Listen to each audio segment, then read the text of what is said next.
Hi everyone, once again welcome to my YouTube channel Import Export Supply Chain and Operations जहाँ पे हम लोग बात करते हैं सप्लाई चेन से related different topics different strategies की जो आपकी ऑर्गेनाइजेशन को आपकी कंपनी को सक्सेस के एक डिफरेंट लेवल पे लेके जा सकता है। आज हम लोग बात करने जा रहे हैं एक अलग टॉपिक की। बहुत कॉमन टॉपिक है और बहुत इंपॉर्टेंट टॉपिक है। कॉमन इन द सेंस क्योंकि कोई भी कंपनी चाहे छोटी हो या बड़ी इसके बिना काम नहीं कर सकती है। इम्पॉर्टेंट इसलिए कि बहुत सारे लोग मोस्ट ऑफ द कंपनीज को पता नहीं होता है कि इसे इफेक्टिवली या एफिशिएंटली कैसे रन करना है। आप देख सकते हैं मेरे स्क्रीन पे हम लोग बात करने जा रहे हैं सेल्स एंड ऑपरेशंस प्लानिंग की, जिसे कॉमनली S&OP के नाम से जाना जाता है और ये बहुत फ्रीक्वेंटली आप लोगों ने सुना होगा ये टर्म, राइट। चाहे आप एक सीजन प्रो हैं या आपने जस्ट सप्लाई चेन में अपनी जर्नी स्टार्ट की है, I can assure you are at the right place to learn how to sync your sales goal with operational capabilities, right? So आइए देखते हैं क्या क्या कर सकते हैं हम सेल्स एंड ऑपरेशंस प्लानिंग में। होता क्या है, कैसे एग्जीक्यूट करना है, क्यों इंपॉर्टेंट है, क्या क्या डिफरेंट स्टेप्स हैं, राइट। तो हम लोग देखेंगे डिफरेंट की एलिमेंट्स क्या क्या है S&OP के।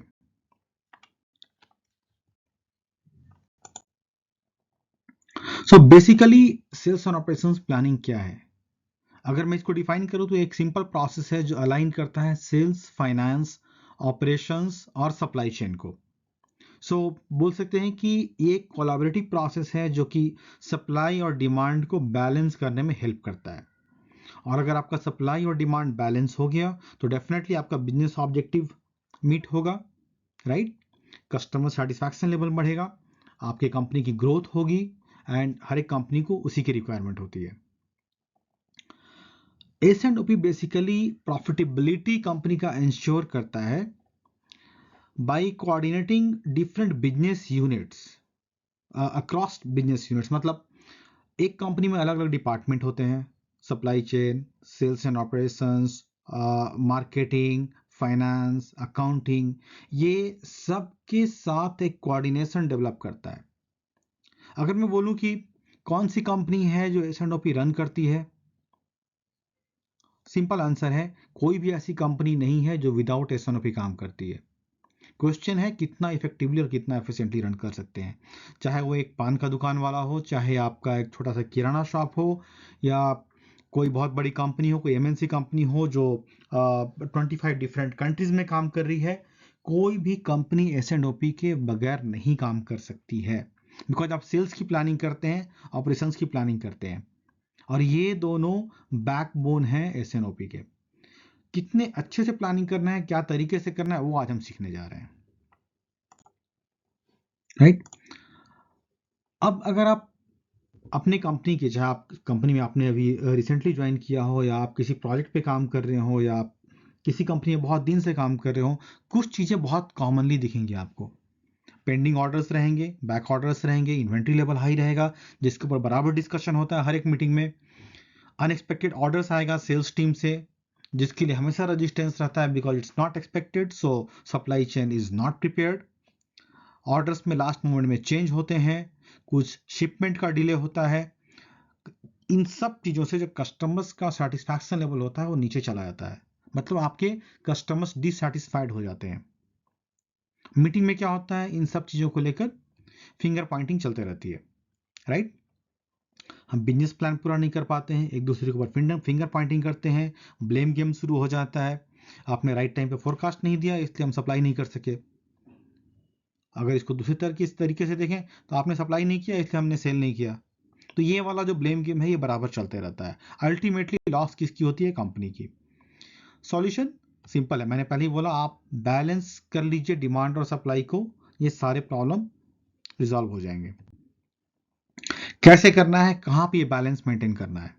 तो डिमांड और सप्लाई में जो बैलेंस मेंटेन करना है बेसिकली हमें दो लेवल पे मेंटेन करना है, राइट। ये देखिए, ये है एक एग्रीगेट वॉल्यूम लेवल पे और दूसरा एक मिक्स लेवल पे। इसका मतलब क्या हुआ? इसका मतलब ये हुआ कि एग्रीगेट वॉल्यूम लेवल पे आप प्लानिंग करते हैं नेक्स्ट 6 मंथ्स की, नेक्स्ट 1 ईयर की। हमें इतनी क्वांटिटी सेल करनी है, इतना रेवेन्यू जनरेट करना है, इतनी प्रॉफिट लानी है कंपनी के लिए, राइट। वो एक एग्रीगेट वॉल्यूम लेवल पे हो गया, बिकॉज टॉप मैनेजमेंट के पास इतना टाइम नहीं है कि वो आपके साथ डिस्कस करेंगे कौन सा प्रोडक्ट 100 ml में आप कितना सेल करेंगे किस मार्केट में। वो उनका काम नहीं होता है। उनका काम होता है एग्रीगेट वॉल्यूम लेवल पे बिजनेस को एनालाइज करना। मिक्स लेवल पे हम एक शॉर्ट टर्म प्लानिंग करते हैं, नेक्स्ट 1 मंथ की, 2 मंथ्स की, 3 मंथ्स की, नॉट मोर देन दैट। किसी किसी डिपेंड करता है, अगर किसी इंडस्ट्री की ऐसी रिक्वायरमेंट हो कि 1 ईयर की प्लानिंग करनी है, जहां पर लीड टाइम लंबा होता है, डिफरेंट कंपोनेंट्स का प्लानिंग कर सकते हैं। बट ऑन एन एवरेज जो मिक्स लेवल मतलब at SKU level, at very granular level, 50 ml में, 100 ml में, 150 ml में, 500 ml में कौन सा प्रोडक्ट कब प्लेस करना है मार्केट में, कितनी सेल करनी है, क्या मार्जिन लाना है, क्या प्राइसिंग करनी, ये सब डिस्कशन, ये सब प्लानिंग होती है मिक्स लेवल पे। और एसएनओपी जो है वो इन दोनों चीजों का हैंडल करता है। ठीक है, कैसे करना है, ये बैलेंस कैसे क्रिएट करना है। फर्स्ट स्टेप है आप डिमांड प्लान और सप्लाई प्लान को एक जगह पे लाइए। दोनों नंबर्स जब एक जगह पे आ जाएंगे उसका आप रिव्यू कीजिए। सेल्स प्लान क्या है, हमारा ऑपरेशंस प्लान क्या है, दोनों में कुछ मिसमैच है या दोनों मैच कर रहे हैं, क्या हम सेल्स प्लान के हिसाब से ऑपरेट करके सप्लाई कर सकते हैं मार्केट में स्टॉक, देन इट्स फाइन। अगर नहीं तो फिर हमें अपडेट करना पड़ेगा। क्या अपडेट करना पड़ेगा, कुछ भी, सेल्स प्लान भी अपडेट करना पड़ सकता है या ऑपरेशंस प्लान भी अपडेट करना पड़ सकता है, डिपेंड करता है कहां पे कंस्टेंट है। अगर सेल्स प्लान कम है, सप्लाई कैपेबिलिटी ज्यादा है, तो कोशिश करेंगे कि सेल्स प्लान बढ़ा के कंपनी को और ज्यादा प्रॉफिट दें, डिपेंडिंग अपॉन मार्केट में हमारा शेयर क्या है, मार्केट में हमारी रीच क्या है, हमारा पिछला रिकॉर्ड कैसा रहा है सेल का। ठीक है, अगर सेल्स प्लान ज्यादा है और हमारी कैपेबिलिटी कम है, ऑपरेशनल कैपेबिलिटी कम है, तो हो सकता है कि हमें सेल्स प्लान कम करनी पड़े, या ऑपरेशनल कैपेबिलिटी डेवलप करने के लिए फिर हमें कुछ अलग से काम करना पड़े। तो ये सब हम काम करते हैं, ये जब हम लोग अपडेट करते हैं या मेंटेन करते हैं प्लान को, डिमांड और सप्लाई प्लान को, उस समय जो भी वेरिएंस होता है, सपोज आपने सेल्स प्लान कुछ रिड्यूस कर दिया या कुछ इंक्रीज कर लिया, तो जो भी वेरिएंस होता है बजट से, क्योंकि बजट अचीव करना है, सारी प्लानिंग बजट के हिसाब से होती है। अगर बजट से कुछ वेरिएंस है, कुछ शॉर्टफॉल है, उसको हम लोग आइडेंटिफाई करते हैं और उसको कॉम्पनसेट करने का, उसको, उस गैप को फिल करने का हम लोग प्रयास करते हैं एस&ओपी में, राइट। और इन सब के बाद एक जो सबसे इंपॉर्टेंट चीज है, हम एक कंसेंसस फोरकास्ट डेवलप करते हैं। कंसेंसस फोरकास्ट वो फोरकास्ट होता है जो सारे स्टेक होल्डर्स जिसके लिए एग्री होते हैं, sales and marketing, supply chain, finance, everyone, सबको ये पता होता है कि हमारा फोरकास्ट ये है, हमें इतनी सेल करनी है, इतनी सप्लाई करनी है, इतना रेवेन्यू जनरेट करना है, इतना मार्जिन लाना है, राइट। और ये सब चीज अगर आप सिंक हैं, आपका डिमांड और सप्लाई प्लान प्रॉपरली सिंक्ड है, क्या होगा, कस्टमर सर्विस लेवल ऊपर जाएगा और इन्वेंट्री लेवल जो है वो नीचे आएगा। इन्वेंट्री लेवल नीचे आएगा मतलब ये कंपनी के लिए बहुत अच्छी बात है। कोई भी कंपनी इन्वेंट्री लेवल ज्यादा मेंटेन नहीं करती है या नहीं करना चाहती है, राइट, क्योंकि इसमें आपका कैपिटल ब्लॉक होता है। कैपिटल ब्लॉक होता है, अगर वो कैपिटल आपके पास फ्री रहेगा, फ्रीली अवेलेबल रहेगा, आप उसको कंपनी के ग्रोथ के लिए दूसरे तरीके से यूज कर सकते हैं, राइट। अब देखते हैं कि एस&ओपी क्या है और एग्जीक्यूटिव एस&ओपी क्या है। एस&ओपी बेसिकली एक प्रोसेस है जो डिमांड और सप्लाई को बैलेंस करता है। ये कोई शॉर्ट टर्म प्लानिंग नहीं होती है कि चलो नेक्स्ट 1 मंथ की प्लानिंग कर ली या 2 महीने की प्लानिंग कर ली, ये एस&ओपी नहीं होता है। वो एस&ओपी का दो इंपॉर्टेंट कंपोनेंट होता है, एक होता है प्लानिंग होराइजन, जहां पे हम एग्रीगेट लेवल पे बात करते हैं कि नेक्स्ट 1 ईयर, नेक्स्ट 1.5 ईयर में क्या करने जा रहे हैं हम, राइट, वो प्लानिंग होती है, that is called as planning horizon. दूसरा होता है प्लानिंग टाइम फेंस, जो कि एक शॉर्ट टर्म के लिए प्लानिंग होती है, डिटेल्ड प्लानिंग होती है, मिक्स लेवल पे प्लानिंग होती है, जो पहले भी हमने बताया था आपको, राइट। इसमें हम लोग बहुत ग्रैनुलर लेवल पे प्लानिंग करते हैं, एक एक चीज की डिटेल प्लानिंग होती है। तो ये जो एस&ओपी होता है बेसिकली एग्जीक्यूटिव एस&ओपी होता है, नॉर्मली एक मंथली साइकिल होता है, एक मंथली मीटिंग नहीं बोल सकते इसको, मंथली साइकिल होता है। इसको हर एक साइकिल में हम नेक्स्ट 12 to 18 मंथ्स की प्लानिंग और कुछ इंपॉर्टेंट डिस्कशंस जो प्री एस&ओपी मीटिंग में होते हैं, उन सब चीज़ों की रिव्यू होती है यहाँ पे। अच्छा, कुछ लोगों के दिमाग में आ रहा होगा कि कैसे हेल्प करता है एस&ओपी। तो बेसिकली एस&ओपी जो होता है वो स्ट्रैटेजी और टैक्टिक्स को लिंक करता है। ये कुछ डिफरेंट पॉइंट नहीं है, जब मैंने पहले बोला है मोर और लेस सेम है। स्ट्रैटेजी मीन्स कुछ लॉन्ग टर्म स्ट्रैटेजी, कुछ लॉन्ग टर्म प्लानिंग बनाया आपने, और टैक्टिक्स मीन्स कुछ शॉर्ट टर्म एक्टिविटी प्लान बनाया। तो दोनों के बीच में एक सिंक क्रिएट करता है, राइट। तो स्ट्रैटेजिक प्लानिंग और बिजनेस प्लानिंग को लिंक करता है। देन बिजनेस प्लानिंग और जो डिटेल्ड एग्जीक्यूशन प्लानिंग होती है, इन दोनों के बीच में एक ब्रिज का काम करता है एग्जीक्यूटिव एसएनओपी में, राइट। बिजनेस प्लानिंग क्या होता है? बिजनेस प्लानिंग बेसिकली एक थोड़ा एक शॉर्ट टर्म प्लानिंग है, it's not like a strategic planning, right. Generally startup में ये ज़्यादा प्लान करते हैं। बिजनेस प्लानिंग तो हर एक कंपनी में होती है, बट स्टार्टअप में स्ट्रैटेजिक प्लानिंग कम होती है और बिजनेस प्लानिंग ज़्यादा होती है। But normally company business planning जो होती है वो short term business planning, short term planning होती है। इसमें क्या करते क्या है, जो ऑब्जेक्टिव या जो गोल होता है ऑर्गेनाइजेशन का इमीडिएट फ्यूचर के लिए, उसको हम लोग आउटलाइन करते हैं, उसको हम लोग एक ड्राफ्ट करते हैं, या बोल सकते हैं उसको हम लोग चॉक आउट करते हैं, राइट। बेसिकली ये लेस देन 1 ईयर होता है, शॉर्ट टर्म प्लानिंग होता है। इसमें डिटेल प्लानिंग होती है फाइनेंस की, ऑपरेशंस की, मार्केटिंग की, सेल्स की। और ये जो होता है एक रोड मैप का काम करता है बिजनेस रन करने के लिए, डे टू डे बेसिस पे कैसा बिजनेस रन करना है हमें, राइट।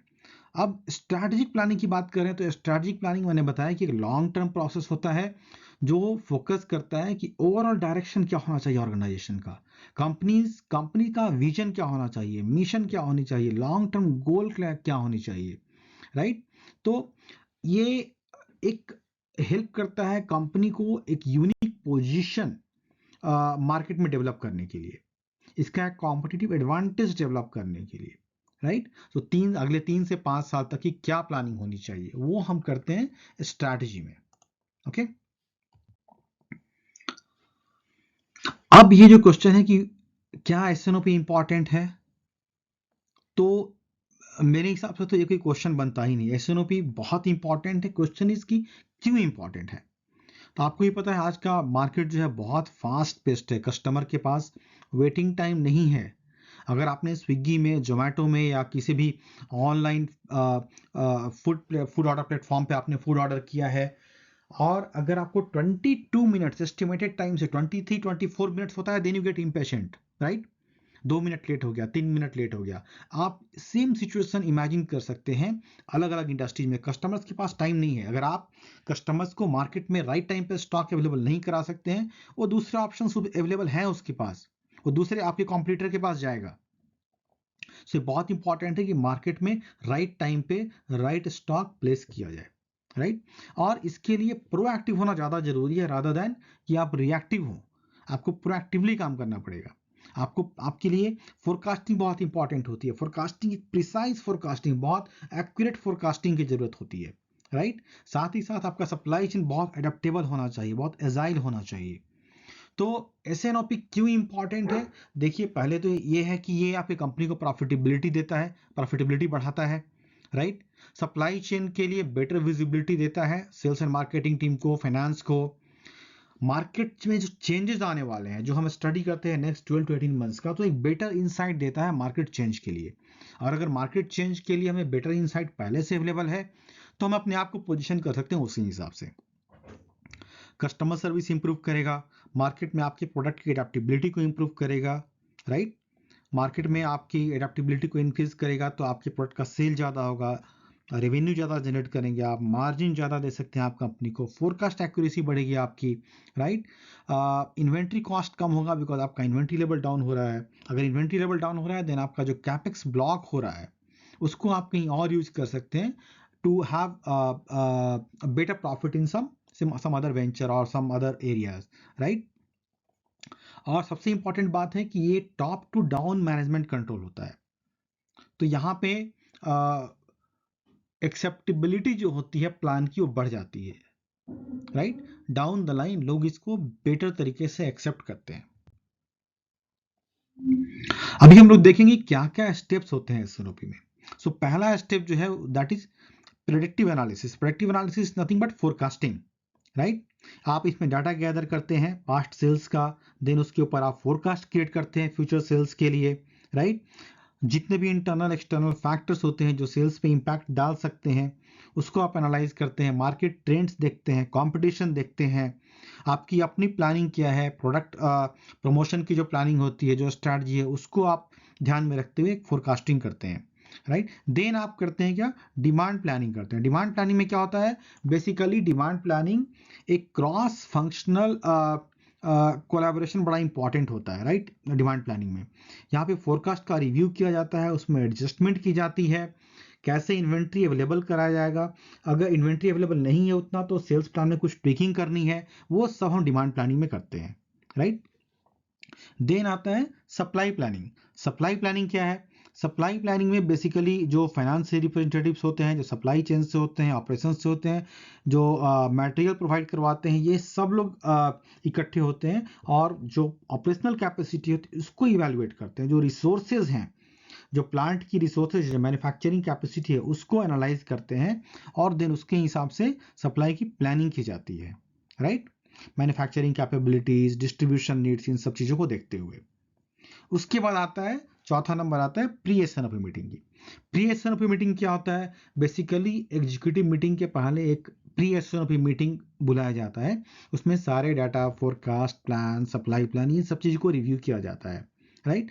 तब हम लोग जाते हैं अप्रूवल के लिए एग्जीक्यूटिव एसएनओपी मीटिंग में। सो एग्जीक्यूटिव एसएनओपी मीटिंग में जो भी पहले प्री एसएनओपी में डिस्कस होता है उन सब चीज़ों को प्रेजेंट किया जाता है। कुछ अगर अप्रूवल्स रिक्वायर्ड है वहाँ पे अप्रूवल लिए जाते हैं, कुछ चेंजेस जो हैं वो चेंजेस को डिस्कस किया जाता है और देन फाइनली जो भी अप्रूव्ड प्लान है उसको हम लोग इम्प्लीमेंट करते हैं, राइट। थोड़ा डिटेल में मैंने इन सब चीज़ों को यहाँ पे लिखा है, बेसिकली वही है। कुछ इंपॉर्टेंट चीज़ें हैं जो मैं पिछले स्लाइड में कवर नहीं किया तो मैं आपको बता दूं। तो पहली बात यह कि डाटा गैदरिंग में हम लोग डिमांड, सप्लाई, इन्वेंट्री, इन तीन चीज़ों को ध्यान में रखते हुए डाटा गैदर करते हैं। Forecast, supply plan. Supply plan क्या, सप्लाई मतलब हिस्टोरिकल सप्लाई कैसा रहा था, उसकी बेसिस पे कुछ करेक्टिव एक्शंस लेने हैं। इन्वेंट्री का क्या है स्टेटस, उसकी बेसिस पे हम ये डिसाइड कर सकते हैं कि नेट सप्लाई रिक्वायरमेंट क्या है हमारी। डिमांड प्लानिंग में क्या करते हैं, एक बहुत इंपॉर्टेंट टर्म मैंने यहाँ लिखा है, अनकंस्ट्रेन्ड डिमांड प्लान। मतलब यहाँ पे जो आप डिमांड प्लानिंग करेंगे, जो आप फोरकास्टिंग पहले आप दे रहे हैं, आप ये दिमाग से निकाल देंगे कि आपकी सप्लाई कैपेसिटी कितनी है, मार्केट में जो एक्चुअल रिक्वायरमेंट है, जो एक्चुअल डिमांड है, वो आप पेपर पे डालेंगे यहाँ पे, राइट। बाद में हम लोग देखेंगे कि सप्लाई प्लानिंग के बेसिस पे क्या ट्विकिंग करनी है, क्योंकि यहाँ पे हम लोग जो रिसोर्स की जो रिक्वायरमेंट होती है उसकी प्लानिंग करते हैं, जो भी कैपेसिटी कंस्ट्रेंट्स है उसको एनालाइज करते हैं, जो हम लोग सप्लाई प्लान कर सकते हैं डिवीजन लेवल पे या सेल्स डिवीजन लेवल पे, सेल्स ऑर्गेनाइजेशन लेवल पे या डिफरेंट चैनल में, उन सब चीज़ों को हम लोग एनालाइज करते हैं। जो बजट में, फोरकास्ट में और रिवाइज्ड फोरकास्ट में डिफरेंस हो, वो सब चीज़ों को भी हम लोग यहाँ पे एनालाइज कर सकते हैं। इसका मतलब क्या हुआ, मतलब ये हुआ कि सपोज आपने पिछले साल 2022-23 में आपने कुछ बजट दिया 50 करोड़ का, ठीक है। आपका फोरकास्ट 55 करोड़ का था, बट अभी रिसेंट मार्केट में चेंज की वजह से आपने उसको रिवाइज किया 45 करोड़, तो आपका न्यू फोरकास्ट पुराने फोरकास्ट से 10 करोड़ कम हो गया, बजट से 5 करोड़ अभी भी डेफिसिट है।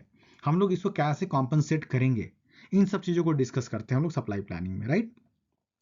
इन सब चीज़ों को फिर से रिव्यू किया जाता है प्री मीटिंग में, प्री एसएनओपी मीटिंग में, जहाँ पे हम एक कंसेंसस फोरकास्ट डेवलप करते हैं, सेल्स प्लानिंग को डिक्रीज कर सकते हैं, इंक्रीज कर सकते हैं, ऑपरेशनल कैपेबिलिटी इंप्रूव कर सकते हैं, राइट। जो अगर कुछ हमारे पास एक्सेस ऑपरेशनल कैपेसिटी है उसको हम लोग लीज आउट कर सकते हैं।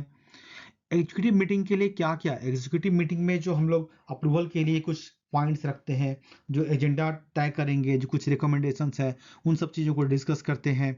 और फाइनली हम लोग जाते हैं एग्जीक्यूटिव मीटिंग में, जहाँ पे हम लोग ऑल डिसीजंस डिस्कस करते हैं, जितना भी अपडेटेड गेम प्लान है उसके बारे में डिस्कशन करते हैं, कुछ अप्रूवल्स लेना है वो डिस्कस करते हैं, और हम लोग ये एग्जीक्यूटिव एसएनओपी से एक लिंकेज क्रिएट करते हैं, जो मैंने पहले ही बोला था, बिजनेस प्लान में और ऑपरेशनल प्लान में, राइट। तो ये जो एग्जीक्यूटिव एसएनओपी है ये आपको एक हेलीकॉप्टर व्यू देता है, क्या क्या, किसको किसको किसको, सेल्स एंड मार्केटिंग को बताता है कि आपको कितना वॉल्यूम सेल करना है, कितनी वैल्यू सेल करके कंपनी को रेवेन्यू जनरेट करके देनी है। फाइनेंस वालों को ये पता चल जाता है कि कितनी वैल्यू हमें, कितनी रेवेन्यू हमें वैल्यू के टर्म्स से मार्केट से आने वाली है, उसकी प्लानिंग कैसे करनी है। अगर वो पैसा आने वाला है तो उसको कहाँ कहाँ पे इन्वेस्ट करेंगे, कैसे इसको रीअलोकेट करेंगे रिसोर्स, अलग अलग रिसोर्सेज के लिए, ठीक है, ताकि हम लोग फर्दर बिजनेस को आगे बढ़ा सकें। प्रोडक्ट डेवलपमेंट टीम को ये पता चलता है कि नए प्रोडक्ट में क्या क्या इश्यूज हैं, कब डेवलपमेंट करना है, हमें कब लॉन्च करना है प्रोडक्ट, उसके लिए क्या क्या स्टेप्स लेने हैं, उसके लिए टाइम फ्रेम क्या है। ऑपरेशंस टीम को ये पता चलता है कि मशीन कितने दिन रन करनी है, इन्वेंट्री लेवल क्या मेंटेन करना है रॉ मटेरियल का, मैन पावर कैसा यूटिलाइज करना है, कैसे अरेंज करना है, राइट। तो ये सब चीज़ों को सारे डिपार्टमेंट को एक हेलीकॉप्टर व्यू मिल जाता है। अच्छा, अब यह है कि एसएनओपी हमें इनिशिएट कैसा करना है। हमने ये डिस्कस कर लिया कि क्या है एसएनओपी, अब इसको इनिशिएट कैसा करना है। तो सबसे पहली बात है कि आपको ये देखना पड़ेगा कि आपके ऑर्गेनाइजेशन में जो एसएनओपी का करंट सिचुएशन क्या है। डिफरेंट स्टेजेस हो सकते हैं, हो सकता है आपने ऑलरेडी इसको सक्सेसफुली इंप्लीमेंट कर दिया हो। मोस्ट ऑफ द केस में ये सेकंड पॉइंट देखा जाता है कि हमने इंप्लीमेंट तो किया है but it's not working well, so this is most important. Implementing now, अगर आप इंप्लीमेंट करने जा रहे हैं तो शायद ये डिस्कशन, ये जो हम डिस्कशन कर रहे हैं, ये बहुत ज़्यादा हेल्पफुल होगा आपके लिए। या बिल्कुल हम स्टार्ट करने जा रहे हैं, जस्ट अभी प्लानिंग कर रहे हैं कि ठीक हम एच&पी कंपनी में स्टार्ट करनी है, एक प्लान्ड वे में, एक बोल सकते हैं सुनियोजित तरीके से, राइट। और जो भी डिस्कनेक्ट है हाई लेवल प्लान से, मतलब ऑर्गेनाइजेशनल प्लान में, या बोल सकते हैं आप बिजनेस प्लान में और डिटेल्ड एग्जीक्यूशन प्लान में, जो भी डिस्कनेक्ट है, जो भी गैप है, ठीक है, उसको हम लोग यहाँ पे वो गैप को फिल करते हैं, वो एक कनेक्ट क्रिएट करते हैं, राइट। इसका एक टाइम टेबल डेवलप करना बहुत जरूरी होता है। नेक्स्ट 12 मंथ्स का आप एक प्लान कर लीजिए, किस तारीख को हमें क्या करना है। तो अगर मैं एवरी मंथ की बात करूं तो ये एक स्टैंडर्ड टेम्पलेट है जो मैं आपको सजेस्ट कर रहा हूं, ठीक है। ये डिपेंड कर सकता है आपकी कंपनी के वर्किंग साइकिल के हिसाब से, या आप किस इंडस्ट्री में हैं, कौन सा मार्केट में काम कर रहे हैं, आपकी कंपनी के काम करने का तरीका क्या है, उसके हिसाब से ये वैरी करेगा। बट एक स्टैंडर्ड टेम्पलेट मैं दे रहा हूँ जो आप अपने हिसाब से आप ट्यूनिंग कर सकते हैं, थोड़ा चेंज कर सकते हैं, ट्विकिंग कर सकते हैं। इसमें डाटा गैदरिंग जो भी है, आप इंश्योर कीजिए कि मंथ क्लोजिंग के बाद बाय 3rd ऑफ मंथ आपके पास अवेलेबल हो जाए। डिमांड प्लानिंग फर्स्ट वीक में कंप्लीट हो जानी चाहिए, और बाय 10th और लेटेस्ट बाय 12th आपकी सप्लाई प्लानिंग कंप्लीट हो जानी चाहिए। और इन सब चीज़ों को हम मिड ऑफ द मंथ, मतलब बिफोर 15th डिस्कस करके प्री एसएनओपी मीटिंग में डिस्कशन करके क्लोज कर सकते हैं। आफ्टर प्री एसओनो मीटिंग एक 3-4 दिन के गैप के बाद, लेटेस्ट बाय 20th, बट मेरा सजेशन ये है कि 16-17 तक आप क्लोज कर दीजिए एग्जीक्यूटिव एसओनो मीटिंग, ताकि आपको आगे की प्लानिंग के लिए प्रॉपर एडिक्वेट टाइम मिलना जरूरी है। ओके, तो अगर आप एग्जीक्यूटिव मीटिंग 16 तारीख तक, 17 तारीख तक कर लेते हैं तो आपको नेक्स्ट मंथ की प्लानिंग के लिए, अगले 2 महीने की प्लानिंग के लिए, कुछ चेंजेज हैं उनको एकोमोडेट करने के लिए प्रॉपर एडिक्वेट टाइम मिल जाता है, राइट। अच्छा, क्या क्या इंपॉर्टेंट पॉइंट्स हैं जो इंश्योर करता है कि एसएनओपी आपकी कंपनी में सक्सेसफुली इंप्लीमेंट हो। सबसे जरूरी चीज, इसको मैं हाईलाइट करता हूं, सबसे जरूरी चीज है कि टॉप मैनेजमेंट का इन्वॉल्वमेंट, और उनका सपोर्ट, उनका कोऑर्डिनेशन बहुत, उनका पार्टिसिपेशन बहुत जरूरी होता है इसमें। अगर ये नहीं है तो 90% चांस है कि आपकी कंपनी का एसएनओपी फेल होने जा रहा है। तो टॉप मैनेजमेंट का सपोर्ट, उनके तरफ से एक ड्राइविंग फोर्स बहुत जरूरी होता है। दूसरी बात, डाउन द लाइन ये मैसेज जाना बहुत जरूरी है कि it's not a supply chain thing, it's a cross functional scope. इसमें sales and operations, sales and marketing, operation, supply chain, finance, सबकी इन्वॉल्वमेंट जरूरी होती है, सबका इंपॉर्टेंस बराबर है, कोई फिंगर पॉइंटिंग नहीं होनी चाहिए। बिकॉज एसएनओपी में आप बहुत कंस्ट्रक्टिव डिस्कशन करना चाहते हैं, no finger pointing, no blame game. और ये कोई ईआरपी या कोई एक्सेल सीट वाली बात नहीं है कि हमने भाई एक्सेल शीट में डाल दिया, नंबर दिखला दिया और हो गया, नहीं। Proper detailed planning, proper execution बहुत जरूरी है। ईआरपी या एक्सेल शीट आपको जस्ट सपोर्ट कर सकता है एज ए मीडियम, कि आप अपनी प्लानिंग को प्रॉपरली ड्राफ्ट कर सकें या एक शेप दे सकें। और last but not the list, बहुत जरूरी है कि सारे स्टेक होल्डर्स का आप कॉन्फिडेंस गेन करें। जो भी एसएनओपी चैंपियन है, जो भी एसएनओपी लीडर हैं, मैं आपको आगे बताऊंगा कि उसकी टीम कैसे बनाते हैं, किस किस मेंबर की क्या रिस्पॉन्सिबिलिटी होती है। एसएनओपी के लिए एक प्रॉपर टीम बनाई जाती है, कुछ डेडिकेटेड मेंबर्स होते हैं उसमें। और अगर आपके पास एसएनओपी चैंपियन कंपनी में ही अवेलेबल है तो ठीक है, अदरवाइज आपको बाहर से हायर करने पड़ सकते हैं जो एक्सपर्ट होते हैं इसमें एसएनओपी इंप्लीमेंटेशन के लिए। तो हर एक स्टेक होल्डर, जो भी स्टेक होल्डर्स हैं, एसएनओपी लीडर का या एसएनओपी चैंपियन के लिए बहुत इंपॉर्टेंट होता है कि उन सब में कॉन्फिडेंस, उन सब का कॉन्फिडेंस गेन करे, राइट। कुछ सक्सेस मंत्रास बोलता हूं मैं इनको, कि एग्जीक्यूटिव एसएनओपी के सक्सेसफुल इंप्लीमेंटेशन के लिए कुछ मंत्रास हैं, राइट। तो पहली बात यह है कि आप जो भी एजेंडा है एडवांस में पब्लिश कर दें ताकि सब लोग टाइम पे रेडी रहें। जो भी की ग्राफ्स हैं, एक्सेल शीट्स हैं जो सपोर्ट कर सकते हैं आपकी मीटिंग में, उनको आप इंक्लूड करें, उनको आप रेडी रखें। हार्ड कॉपीज डिस्ट्रीब्यूट करना अवॉइड करें, बेटर है आप प्रोजेक्टर यूज करें ताकि सब लोगों का फोकस आपके प्रेजेंटेशन के ऊपर बना रहे। Virtual meeting technology absolutely okay, no issue. अगर आप एक साथ जमा होकर मीटिंग कर सकते हैं किसी मीटिंग हॉल में, किसी कॉन्फ्रेंस हॉल में, फाइन। अगर नहीं तो आप वर्चुअल मीटिंग टेक्नोलॉजी का हेल्प ले सकते हैं, कोई दिक्कत नहीं है। एसबीयू लीडर का होना बहुत जरूरी होता है, अगर नहीं अवेलेबल है देन माय सजेशन कि आप इसको रीशेड्यूल करें। तो राइट पीपल का रूम होना बहुत जरूरी होता है। और एग्जीक्यूटिव एसएनओपी में आप कभी भी प्रोडक्ट मिक्स के ऊपर डिस्कशन ना करें, अननेसेसरली डिस्कशन डिफरेंट डायरेक्शन में जाएगा और मीटिंग का पूरा ऑब्जेक्टिव डाइल्यूट हो जाएगा। जो भी मिनट्स हैं आप जरूर लीजिए, नोट डाउन कीजिए, उसको अगले मीटिंग में डिस्कस कीजिए, उसका रिव्यू कीजिए, जो भी एक्शंस लेने हैं उसको नोट डाउन कीजिए, उसको रिकॉर्ड कीजिए, राइट। जितने भी डिसीजंस लिए गए उनका रिव्यू कीजिए, क्रिटिक कीजिए इस मीटिंग को हम लोग बेटर कैसे बना सकते हैं, नेक्स्ट मीटिंग में और बेटर क्या हो सकता है।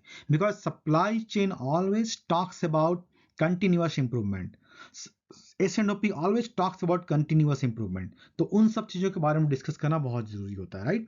और जो भी मिनट्स बनाए हैं आपने मीटिंग के लिए 48 आवर्स में, आप उसको विद इन 48 आवर्स आप उसको पब्लिश कर दें। कोशिश करें 24 आवर्स, अगर नहीं होता है तो मेक श्योर कि 48 आवर्स में ही पब्लिश हो जाए।